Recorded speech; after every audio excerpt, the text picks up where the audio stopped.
మనకు తెలియని ఫంక్షన్లో భోంచేస్తే ఎలా ఉంటుందో మీకు తెలుసా?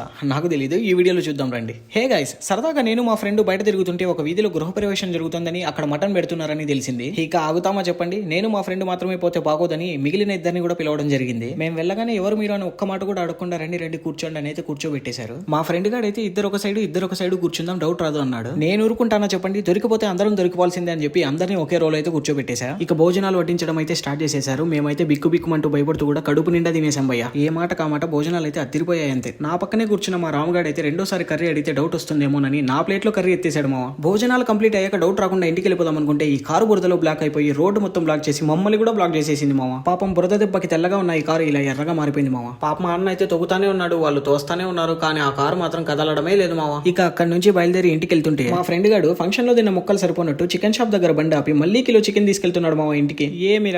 ఏమిరా బాలరాజు, ఏమిరా నీ వల్ల దేశానికి ఉపయోగము. సరే బాయ్, మరి నెక్స్ట్ వీడియోతో మళ్ళీ కలుద్దాం. సబ్స్క్రైబ్ చేసుకో మావా.